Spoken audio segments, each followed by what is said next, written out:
Bihar news में स्वागत है आपका दोस्तों। मैं हूं फिर दोस्त गनी और आप देख रहे हैं केडीबी लाइव। दोस्तों आज हो चुका है महीने की पहली तारीख यानी कि 1 फरवरी 2024। तो आज की पूरे बिहार की टॉप न्यूज़ लेकर आए हैं आपके लिए। दोस्तों वीडियो शुरू करने से पहले आपको बता दें कि अगर आप नए आए हैं इस चैनल पर तो फिर चैनल को सब्सक्राइब करके बेल आइकन को प्रेस कर दीजिए और साथ ही वीडियो को लाइक कर दीजिए, अपने दोस्तों के साथ शेयर भी कीजिए। तो चलिए शुरू करते हैं आज की पूरे बिहार की टॉप न्यूज़। दोस्तों आज बिहार न्यूज़ की शुरुआत टॉप हेडलाइन के साथ करते हैं।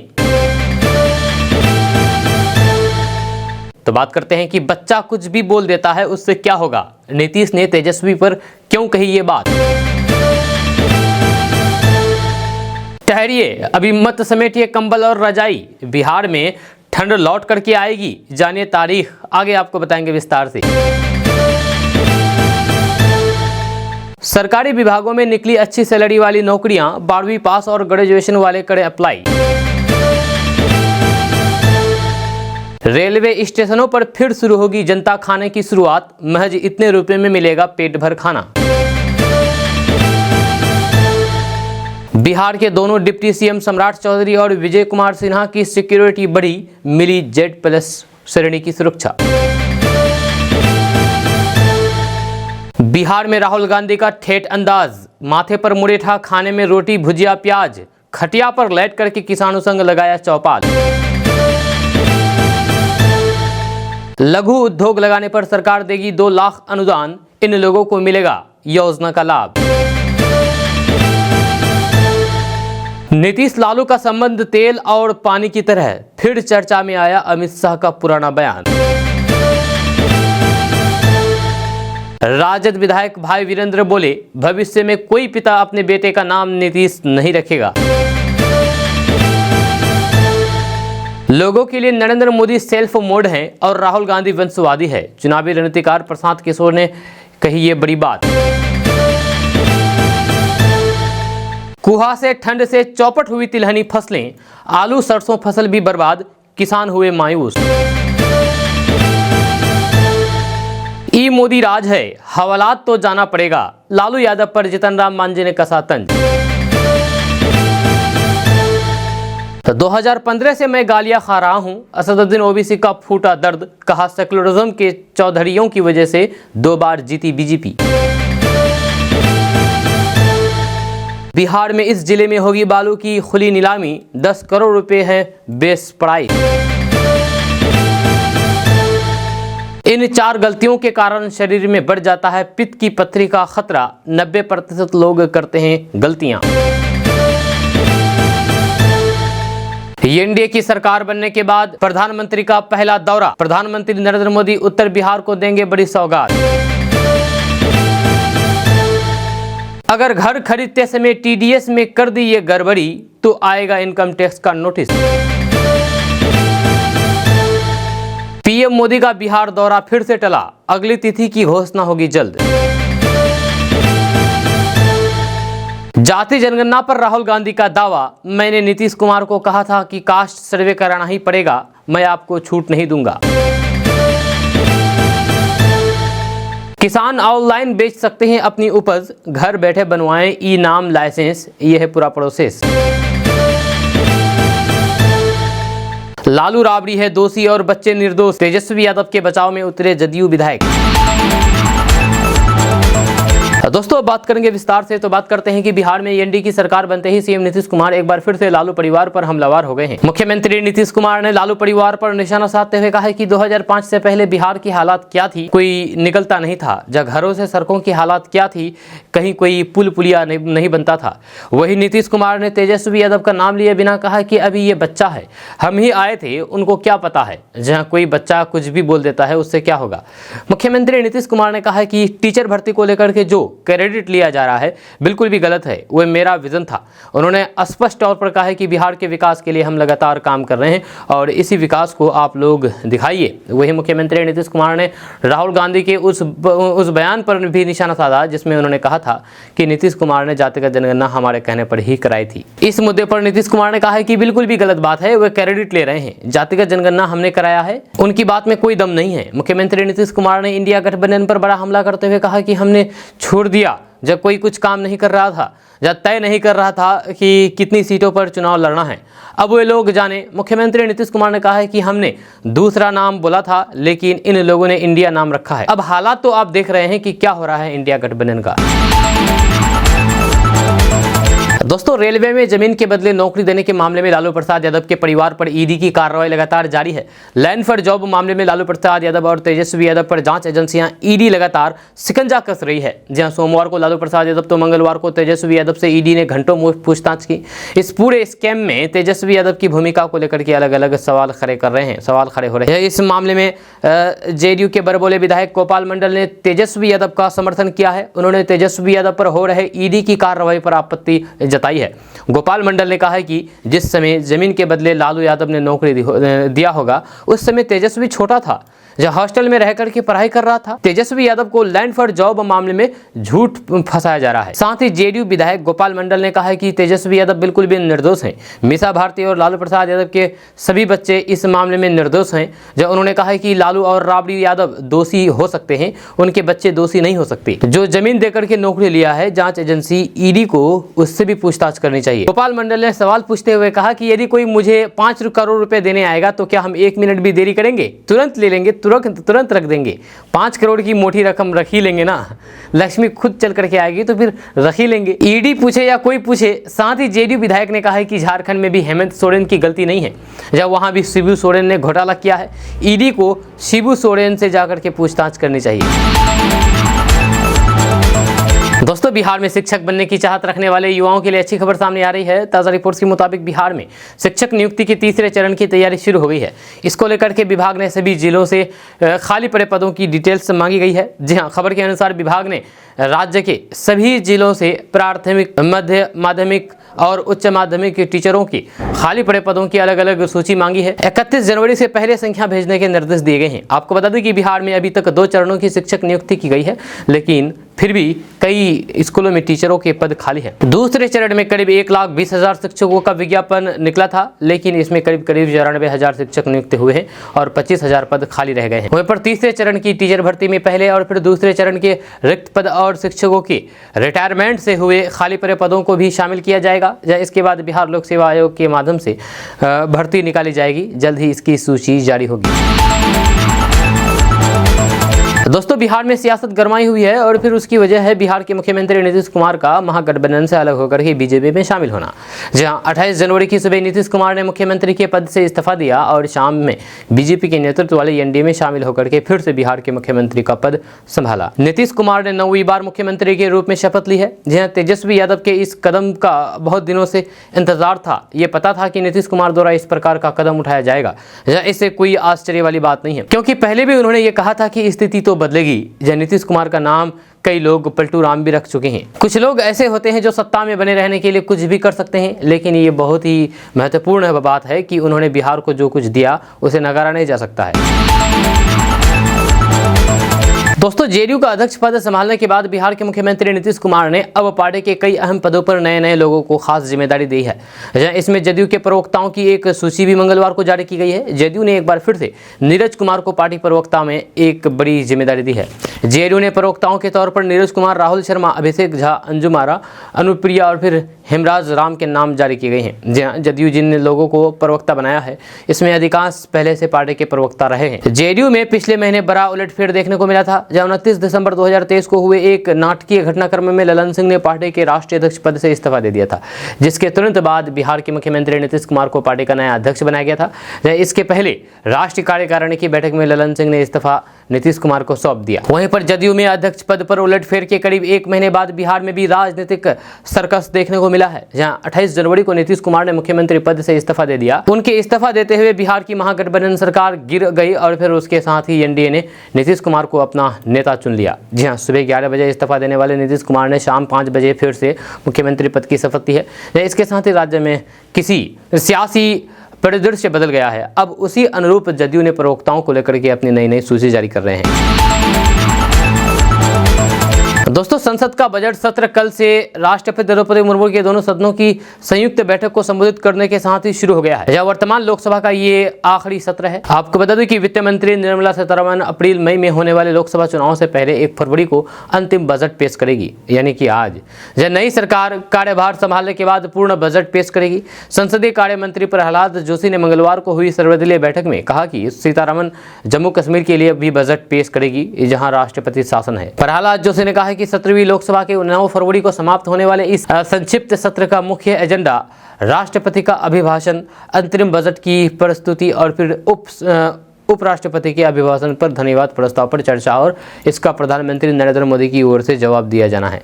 जहां रक्षा मंत्री राजनाथ सिंह की अगुवाई में हुई सर्वदलीय बैठक के दौरान विपक्षी नेताओं ने कई मुद्दे उठाए। जहां कांग्रेस के वरिष्ठ नेता के सुरेश ने कहा है कि पार्टी सत्र के दौरान बेरोजगारी, महंगाई, कृषि संकट और फिर जाति हिंसा प्रभावित मणिपुर की स्थिति का मुद्दा उठाएगी। यह टीएमसी नेता सुदीप बंदोपाध्याय ने कहा कि वित्त मंत्री को अंतरिम बजट में विभिन्न केंद्रीय योजनाओं के तहत पश्चिम बंगाल के बकाये को भी शामिल करना चाहिए। उन्होंने कहा कि यह दुर्भाग्यपूर्ण है कि एक मुख्यमंत्री को राज्य को केंद्रीय बकाया के समय पर आवंटन की मांग के लिए धरने पर बैठना पड़ा। यह समाजवादी पार्टी के नेता एसटी हसन ने पूजा स्थल अधिनियम को मजबूत करने के लिए कदम उठाने की मांग की है। ये अधिनियम धार्मिक स्थलों के 15 अगस्त 1947 की यथास्थिति के अनुरूप उनके धार्मिक स्वरूप को बनाए रखने को कहता है और फिर उनके रूपांतरण को प्रतिबंधित करता है। हसन की यह मांग वाराणसी में गौर ज्ञान वापी मस्जिद को हिंदू समुदाय को सौंपने की मांग को देखते हुए आई है। दोस्तों, कड़ाके की ठंड का दौर खत्म होता जा रहा है। फिलहाल थोड़ी बहुत कनकनी वाली ठंड से लोग अभी भी घरों में रह रहे हैं। हालांकि बिहार के कई जिलों में अब धूप भी खिलने लगी है और फिर कोहरे भी छटने लगे हैं। ऐसे में बहुत सारे लोग अब रजाई और कंबल समेटने की तैयारी कर रहे हैं। इस बीच मौसम विभाग ने बड़ी जानकारी शेयर की है। मौसम विभाग के अनुसार आज से तापमान में कुछ इजाफा होने लगेगा और फिर लोगों को राहत मिलेगी। लेकिन ठहरिए, आप जरा ठहरिए, इतनी जल्दी मत कीजिए, क्योंकि मौसम विभाग के पूर्वानुमान के अनुसार ही लोगों को इस भ्रम में नहीं रहना चाहिए कि ठंड जल्दी चली जाएगी। दरअसल ठंड लौट करके आने वाली है। जी हाँ, और वे भी कनकनी वाली ठंड। ऐसे में अपने कंबल और अपनी रजाई दोनों को अभी समेटिए नहीं, जहां बल्कि फिलहाल बाहर ही रखिए। हम आपको बता दें कि वे तारीख क्या होगी जब ठंड लौट करके फिर से आएगी। दरअसल मौसम विभाग के पूर्वानुमान के मुताबिक इसकी शुरुआत आज 1 फरवरी से 3 फरवरी को एक पश्चिमी विक्षोभ के असर से पश्चिम हिमालय में बर्फबारी और फिर बरसात होने की संभावना है। इस शक्तिशाली विक्षोभ के कारण बिहार में एक बार फिर से ठंडी हवाएं अपना आनी शुरू की जाएगी और फिर से न्यूनतम तापमान में काफ़ी गिरावट आ सकती है। हालांकि फिलहाल अगले 3-4 दिनों तक मौसम तापमान में वृद्धि होगी, मगर ठंड खत्म नहीं होगी। दोस्तों, बिहार स्कूल एग्जामिनेशन बोर्ड द्वारा कक्षा 12वीं परीक्षा का आयोजन 1 फरवरी से 12 फरवरी 2024 तक राज्य के यानी कि बिहार के 1523 केंद्रों पर किया जाएगा। ये परीक्षा सुबह 9:30 बजे से 12:45 तक और दोपहर 2 बजे से शाम 5:15 तक चलेगी। जब बोर्ड ने इस परीक्षा के लिए दिशा निर्देश जारी कर दिया है। आपको बता दें कि बिहार बोर्ड द्वारा जारी दिशा निर्देश के अनुसार विद्यार्थियों को परीक्षा शुरू होने से कम 30 मिनट पहले यानी कि आधा घंटा पहले तक केंद्र में प्रवेश कर लेना आवश्यक है। जब देर से आने वाले विद्यार्थियों को उस पारी की परीक्षा में शामिल होने की अनुमति नहीं दी जाएगी। यह ध्यान रहे कि परीक्षा केंद्र में calculator, mobile phone, Bluetooth earphone या फिर अन्य इलेक्ट्रॉनिक गैजेट आदि लाने का या फिर प्रयोग करने की भी अनुमति नहीं होगी। जारी सूचना के अनुसार इस साल बिहार बोर्ड 12वीं परीक्षा में कुल 13,04,352 विद्यार्थी शामिल होंगे। दोस्तों, कोविड के बाद से वर्क फ्रॉम होम टाइप कामों पर लोग भरोसा करने लगे हैं। आजकल WFH का कल्चर भी हो गया है, यानी कि WFH का मतलब है वर्क फ्रॉम होम का कल्चर हो गया है। वहीं पर कुछ जॉब सही होती है, वहीं पर कुछ स्कैमर्स द्वारा तैयार किया गया स्कैम होती है। यानी कि घर बैठे ऑनलाइन कमाई के नाम पर मिल रहे टास्क एक छलावा हो सकता है, जिन्हें आपसे पैसे ऐंठने के लिए गढ़ा गया हो। आपको बता दूं कि आजकल कमाई करने के नाम पर यूजर्स को ऑनलाइन टास्क पूरे करने को कहा जाता है। इनमें कोई वीडियो लाइक करना या किसी प्रोडक्ट की रेटिंग या फिर रिव्यू डालने जैसे चीजें शामिल होती है। इन कामों को आसान समझ करके यूजर्स इन्हें पूरा करने को आसानी से तैयार हो जाते हैं। जहां होम मिनिस्ट्री की तरफ से मेंटेन किए गए जाने वाले सोशल मीडिया हैंडल साइबर दोस्त पर एक पोस्ट शेयर की गई है, इसमें टास्क घोटाले को लेकर के यूजर्स को अलर्ट जारी किया गया है। ऑनलाइन टास्क स्कैम में घोटालेबाज खुद को लीगल कंपनी या फिर किसी बड़े ऑर्गेनाइजेशन के तौर पर दिखाते हैं, जब काम पूरा करने के बदले में विक्टिम को पेमेंट का ऑफर दिया जाता है। ऑफर पर बहुत ही जल्दी यकीन ना करें। यदि कोई भी ऑफर बहुत ही अच्छा लगता है तो फिर ये शायद सच नहीं है। अगर काफ़ी छोटे से काम के लिए अगर बड़ा इनाम दिया जा रहा है तो फिर ये स्कैम हो सकता है। आप इसमें फंस सकते हैं और आपकी गाड़ी कमाई बर्बाद हो सकती है।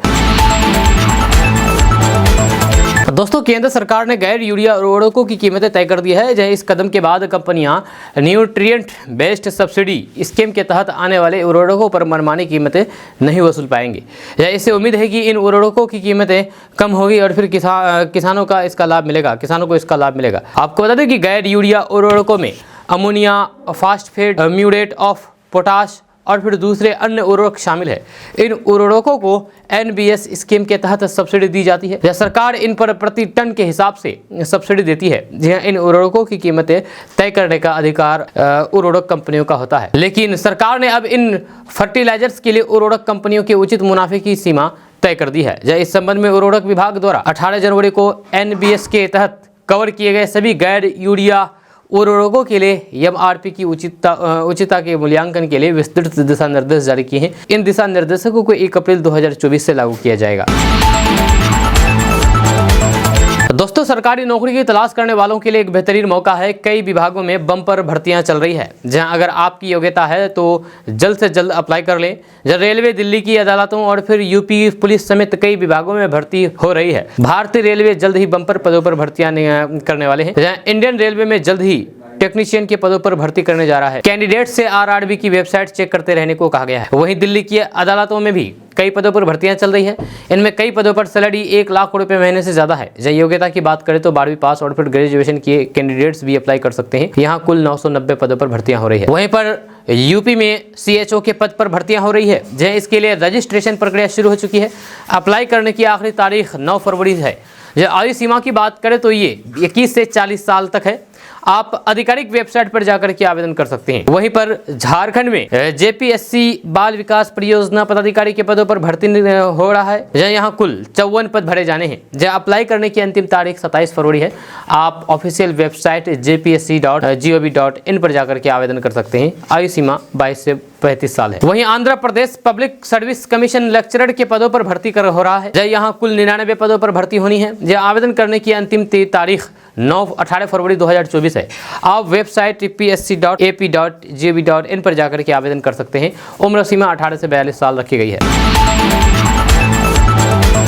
दोस्तों, अगर आप भी रोजाना ट्रेन से यात्रा करते हैं तो आपके लिए एक अच्छी खबर सामने आई है, जहां रेलवे ने जनता खाने की मियाद को बढ़ा दिया है। रेलवे स्टेशनों पर मिलने वाले जनता खाने की अवधि पहले 27 दिसंबर को पूरी हो चुकी थी, जिसके बाद इसे बंद कर दिया गया था। जहां अब रेलवे बोर्ड की तरफ से जनता खाने को फिर से शुरू करने का आदेश दिया गया है। बताया गया है कि अगले 6 महीने तक इसे बढ़ाया गया। जनता खाने में लोगों को महज 20 रुपए में खाना दिया जाता है, जहाँ इसे 7 पूरी और फिर सब्जी दी जाती है। वहीं 3 रुपए में पानी का गिलास मिलता है। जनता खाने के वेंडर होते हैं जो जनरल बोगी के सामने ठेला लगा करके खाना बेच सकते हैं। इसका उद्देश्य जनरल बोगी में सफर करने वाले गरीबों को उचित दाम में खाना उपलब्ध कराना है। जिन स्टेशनों पर भोजनालय की सुविधा है, जब वहां पर जनता खाना परोसने का आदेश दिया गया है। यानी कि अब आप भी रेलवे स्टेशन पर कम दाम में पेट भर खाना खा सकते हैं।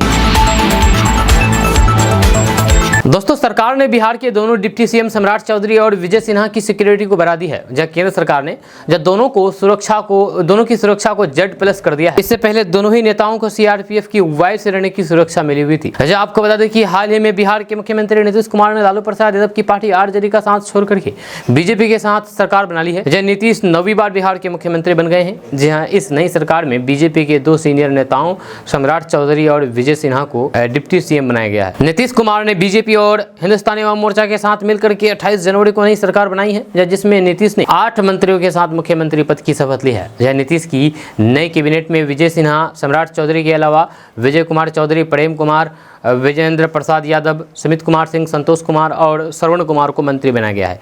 इसमें सम्राट चौधरी और विजय सिन्हा CM नीतीश कुमार के बड़े विरोधी माने जाते हैं। बिहार विधानसभा में जनता दल यूनाइटेड के यानी कि JDU के NDA गठबंधन में शामिल हो जाने से सत्ता पक्ष के पास फिलहाल 128 विधायक हैं। 2022 में NDA से किनारा करके नीतीश कुमार ने RJD के साथ मिलकर के सरकार बनाई थी, जहां 28 विधायकों के साथ विधानसभा में BJP दूसरी सबसे बड़ी पार्टी है। JDU के पास फिलहाल 45 विधायक है और जीतन राम मांझी की पार्टी हिंदुस्तानी अवाम मोर्चा के 4 विधायक हैं। 243 सीटों वाले विधानसभा में राजद के पास 79 विधायक हैं और विधानसभा में सबसे बड़ी पार्टी है। जहाँ वहीं पर कांग्रेस के पास 19, CPI, CPIML, CPIM के पास 16 विधायक हैं। मसलन विपक्ष के पास कुल मिलाकर के भी 114 विधायकों का दल है और 1 विधायक AIMIM के पास है। दोस्तों बिहार में पलटी मार करके नीतीश कुमार ने बीजेपी के साथ सरकार बना ली है, जिसके बाद कांग्रेस समेत कई विपक्षी पार्टियां नीतीश कुमार पर लगातार निशाना साध रहे हैं। जहाँ वहीं उत्तर प्रदेश में समाजवादी पार्टी के नेता आशुतोष सिंह को नीतीश कुमार पर तंज कसना महंगा पड़ गया। नीतीश कुमार को पलटीराम कहने पर समाजवादी पार्टी ने आशुतोष सिंह को पार्टी से निष्कासित कर दिया है। जहाँ सपा नेता आशुतोष सिंह ने नीतीश कुमार के पलटी मारने के बाद पलटूराम के होर्डिंग लगाए थे। जहाँ इससे नाराज होकर के समाजवादी पार्टी ने पूर्व सचिव विजन सभा आशुतोष सिंह को निष्कासित कर दिया है। जहाँ उनके खिलाफ अनुशासनहीनता और फिर पार्टी विरोधी गतिविधियों में लिप्त होने का आरोप है। जहाँ समाजवादी पार्टी के राष्ट्रीय कार्यकारिणी सदस्य अरविंद कुमार सिंह ने लेटर जारी करते हुए निष्कासन की बात वजह बताई है। सपा नेता आशुतोष सिंह ने सपा कार्यालयों के बिहार के मुख्यमंत्री नीतीश कुमार और सुभाषपा अध्यक्ष ओम प्रकाश राजभर को पलटूराम बताते हुए होल्डिंग लगाए थे। जब बिहार में सरकार बदलने के बाद नीतीश कुमार को पलटूराम कहा जा रहा है। जहां समाजवादी पार्टी ने इन पोस्टर को अनुशासनहीनता और फिर पार्टी विरोधी गतिविधि माना है, जिसके बाद सपा कार्यालय प्रभारी अरविंद कुमार सिंह को आशुतोष सिंह को पार्टी से बाहर का रास्ता दिखाया गया है। दोस्तों पटना में ईडी कार्यालय में तेजस्वी यादव को बुलाया गया था, उससे घंटों पूछताछ की गई। तेजस्वी यादव के बाहर आते ही कार्यकर्ताओं ने गर्मजोशी से उनका स्वागत किया। कार्यकर्ताओं का अभिवादन करते हुए तेजस्वी यादव ने विक्ट्री का साइन दिखाते हुए गाड़ी में बैठ करके राबड़ी आवास के लिए निकल गए। ईडी की 12 सदस्यीय टीम सुबह 11:30 बजे से तेजस्वी यादव से पूछताछ शुरू की, जो देर रात तक चली। जहाँ उनसे लगभग 40 से ज्यादा सवाल पूछे गए। ये पूछताछ जमीन के बदले नौकरी देने के मामले में हो रही थी। 2004 में जब लालू प्रसाद यादव रेल मंत्री थे तो उस समय का आरोप है, जिसमें कहा गया है कि लालू के कार्यकाल के दौरान नौकरियों के बदले जमीन लिखवाई गई। सीबीआई और ईडी के पास इसे लेकर के महत्वपूर्ण दस्तावेज है, जिसे लेकर के पूछताछ की गई है। बताया जा रहा है कि ईडी के करीब 12 अधिकारी तेजस्वी यादव से 60 सवालों की लिस्ट लेकर के पूछताछ की। जब तेजस्वी यादव से पूछा गया है कि इतने कम उम्र में ही कंपनी बनाने का आइडिया कहां से आया। जब ईडी के अधिकारियों ने यह भी पूछा है कि तब आप नाबालिग थे, ऐसे में करोड़ों रुपए कमा लेने वाली कंपनी बनाने का कल्पना कैसे हुई। अधिकारियों ने यह भी पूछा है कि ये कंपनी कब बनी, इस कंपनी को बनाने के लिए उन्होंने क्या क्या किया। आपको बता दें कि तेजस्वी यादव से पहले आरजेडी सुप्रीमो लालू प्रसाद यादव भी IRCTC घोटाले और फिर जमीन के बदले नौकरी देने के मामले में सोमवार को पूछताछ हो चुकी है। दोस्तों बिहार में नीतीश कुमार द्वारा आरजेडी का साथ छोड़ करके एनडीए के साथ सरकार बनाने को लेकर के विपक्ष लगातार हमलावर हैं। कई मौके पर मुख्यमंत्री नीतीश कुमार के काम पर सवाल उठा चुके विधायक सुधाकर सिंह ने कहा कि बिहार में जो कुछ भी हुआ है उसका मुख्य कारण ईडी सीबीआई जैसी जांच एजेंसियों का भय है, डर है। भाजपा ने जदयू को डर दिखाया था कि अगर वे उनके साथ नहीं आते हैं तो फिर कई मंत्री और फिर विधायकों के खिलाफ कार्रवाई की जा सकती है। सुधाकर सिंह ने बताया है कि कुछ माह पहले ईडी और इनकम टैक्स द्वारा छापेमारी की गई थी। जहां नीतीश कुमार की पार्टी के 2-3 वरिष्ठ मंत्री और 4-5 वरिष्ठ अधिकारी और जदयू के कई नेता करीबी बिजनेसमैन बुरी तरीके से फंस गए थे। ऐसे में जदयू पर दबाव था कि सत्ता परिवर्तन करें, नहीं तो फिर वैसे भी जेल जाएंगे। इस भय से, इस डर से नीतीश कुमार को आरजेडी का साथ छोड़ना पड़ा और बीजेपी के साथ जाना पड़ा। सुधाकर सिंह ने कहा है कि ईडी सीबीआई आईटी बीजेपी का एक विंग है, जिसे राजनीतिक हथियार के रूप में विपक्ष को डराने धमकाने का काम किया जा रहा है। ये ऐसी स्थिति में पहुंच गया है जिन पर विश्वास नहीं किया जा सकता है और न ही हम लोगों के लिए महत्व रखता है। सुधाकर सिंह उन बातों को भी गलत बताया जब नीतीश कुमार में राजद पर काम करने देने और फिर सारा क्रेडिट अकेले ही लेने का आरोप लगाया है। पूर्व मंत्री ने कहा है कि जिन कामों की चर्चा कर रहे हैं वो उन्होंने नहीं किया था। जहां हमने पहले ही कहा था कि सत्ता में आने के बाद 10 लाख नौकरी देंगी, जिसमें 4 लाख नौकरी दी जा चुकी है। तेजस्वी यादव के नेतृत्व में बिहार में चीजें बदल रही थी। ऐसे में ईश्वरिया ही जदयू को परेशान कर रही थी। जब भाजपा का लक्ष्य बिहार में सरकार बनाना नहीं था, जब उनका लक्ष्य लोकसभा की 40 सीटों पर जीत हासिल करना था, जिसके लिए वे कुछ भी करने से परहेज नहीं कर रही है। जब भाजपा से लोगों ने नीतीश कुमार के लिए कई बातें कही है, लेकिन आज अपनी पगड़ी उनके कदमों पर रखाए हैं।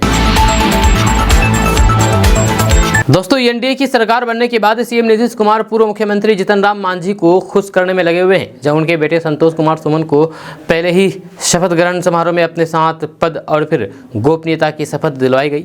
जब वहीं उनसे व्यक्तिगत मुलाकात में पुराने व्यवहार को भूल जाने की भी अपील की है। आपको बता दें कि सोमवार को जब जीतन राम मांझी सीएम आवास पहुंचे तो फिर नीतीश कुमार ने गेट पर ही उनका स्वागत किया और कहा है कि पहले की बात तो भूल जाइए, हमको तो सहयोगी लोग गलत सूचना दे दिया था जिसकी वजह से हम आपको कुछ बोल दिए थे, पर आप तो जानते ही हैं हम आपको कितना चाहते हैं, जहां आपको तो अपने मुख्यमंत्री की कुर्सी दे दी थी। नीतीश कुमार के इस व्यवहार से जीतन राम मांझी भी मुस्कुरा दिए और फिर सरकार की आगे की रणनीति पर चर्चा की। गौरतलब है कि नीतीश कुमार ने जीतन राम मांझी को अपनी हिंदुस्तानी अवाम मोर्चा पार्टी का जेडीयू में विलय नहीं करने पर महागठबंधन छोड़ने को कहा था और विधानसभा में जीतन राम मांझी के लिए तुम तराक जैसे शब्दों का इस्तेमाल किया था।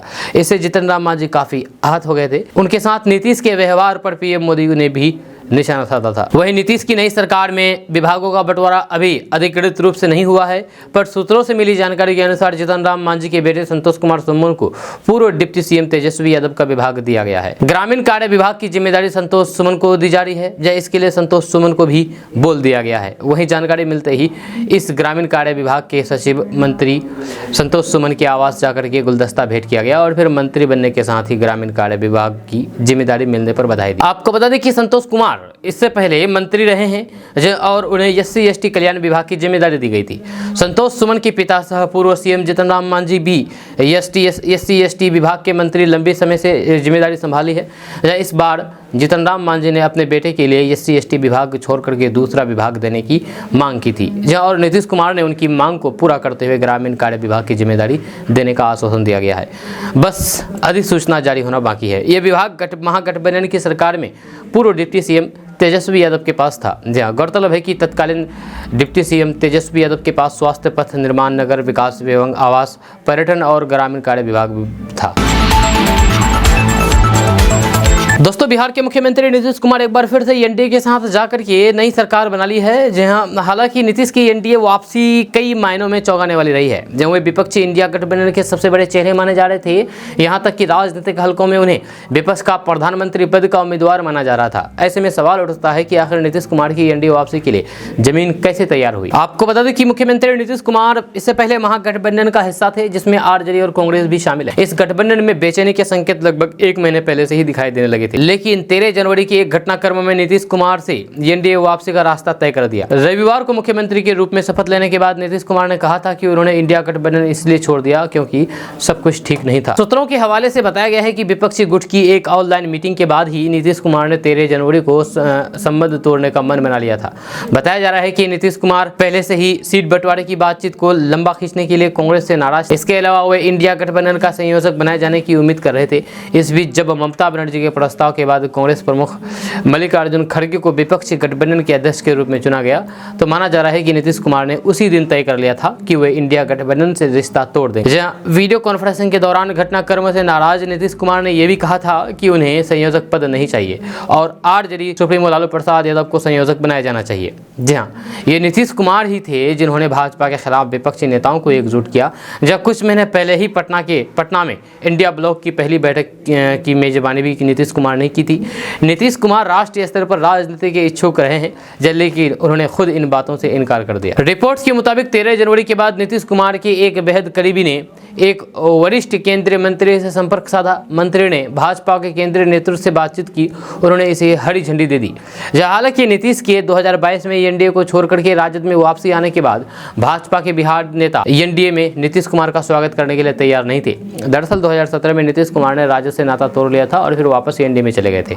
जब मामले को सुलझाने के लिए बीजेपी बिहार नेतृत्व को दिल्ली बुलाया था। नीतीश कुमार के ढुलमुल रवैये से वाकिफ बीजेपी ने सम्राट चौधरी और फिर विजय कुमार सिन्हा को डिप्टी सीएम बनाने का फैसला किया। माना जा रहा है कि ऐसा नीतीश कुमार पर लगाम कसने के लिए किया गया है। ये नेता नीतीश कुमार के सबसे बड़े आलोचक रहे हैं। जब केवल इतना ही नहीं था, 2020 सरकार गठन के दौरान अपनाए गए फॉर्मूले के अनुसार मंत्रिमंडल में भाजपा का अधिक प्रतिनिधित्व होगा। दोस्तों, बिहार में करीब 4 लाख नियोजित शिक्षकों को राज्यकर्मी का दर्जा देने के लिए बिहार विद्यालय परीक्षा समिति यानी कि बीएसईबी सक्षमता परीक्षा लेने जा रही है। इसके लिए परीक्षा की तारीख के साथ ही गाइडलाइंस जारी कर दी गई है। 1 फरवरी से आवेदन शुरू हो रही है, पर आवेदन में 3 जिलों के विकल्प और फिर ऑनलाइन परीक्षा से अधिकांश नियोजित शिक्षक परेशान हैं। उन्हें लगता है कि सक्षमता परीक्षा पास करने के बाद स्थानीय स्कूल से हटा करके दूर या फिर दूसरे जिलों में पदस्थापित कर दिया जाएगा, जिसकी वजह से उनकी मुश्किलें बढ़ जाएगी। जहाँ यही वजह है कि नियोजित शिक्षकों के इस आशंका को देखते हुए राज्य की माध्यमिक शिक्षक संघ ने सरकार से बड़ी मांग की है जी हाँ, और इस कठिन शर्तों को हटाने की मांग की है।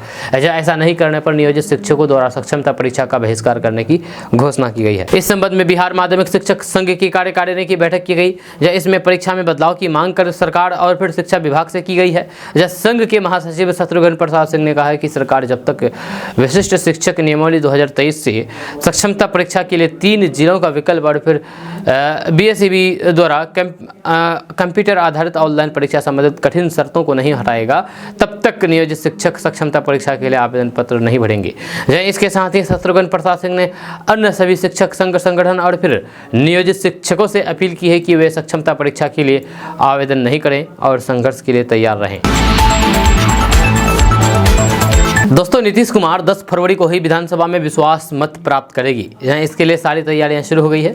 मुख्यमंत्री नीतीश कुमार की अध्यक्षता में हुई उच्च स्तरीय बैठक में ये निर्णय लिया गया है। मुख्यमंत्री आवास में हुई बैठक में उप मुख्यमंत्री सम्राट चौधरी और विजय कुमार सिन्हा मौजूद थे। पहले विधानमंडल का सत्र 12 फरवरी से होने की चर्चा थी। दरअसल मौजूदा विधानसभा अध्यक्ष अवध बिहारी चौधरी के खिलाफ एनडीए ने 28 जनवरी को ही अविश्वास प्रस्ताव दिया है। ऐसे में नियम अनुसार 14 दिनों के बाद ही विधानमंडल का सत्र आहूत किया जा सकता है, इसलिए 10 फरवरी का दिन तय किया गया है। इसके बाद आगे बजट सत्र होगा, इसकी प्रक्रिया अलग से चलाई जाएगी। ये 12 फरवरी से आगे चलाया जा सकता है। 10 फरवरी को सबसे पहले विधानसभा अध्यक्ष के लिए खिलाफ अविश्वास प्रस्ताव लाया जाएगा।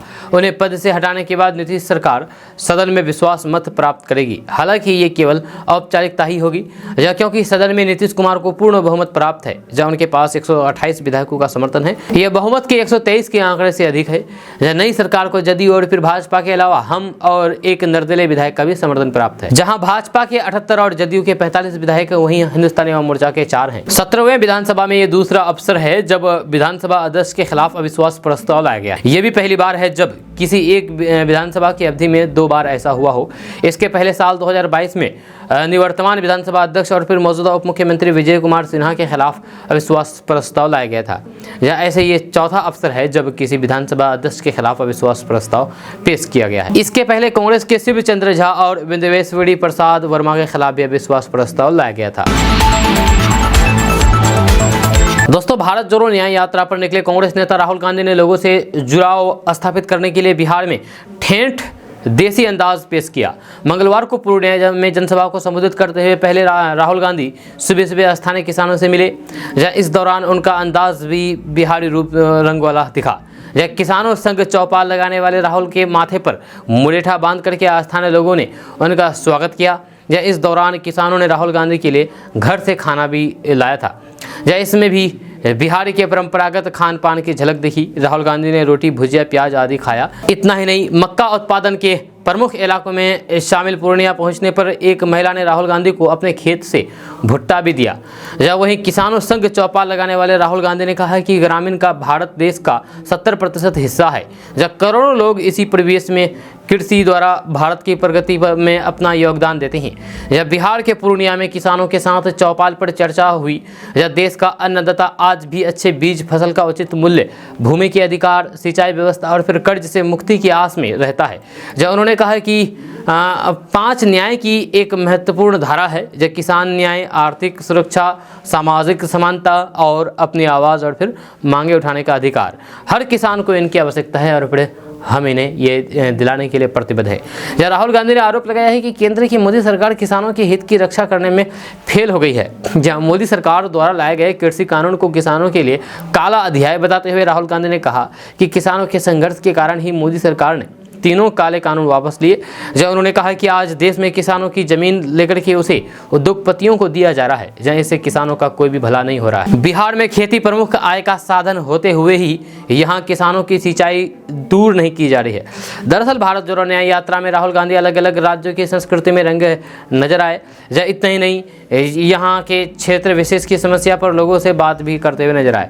यही अंदाज इस बार उन्होंने बिहार में दिखाया। आपको बता दें कि 14 जनवरी से मणिपुर से से शुरू हुई भारत जोड़ो न्याय यात्रा सोमवार को बिहार के किशनगंज में प्रवेश की।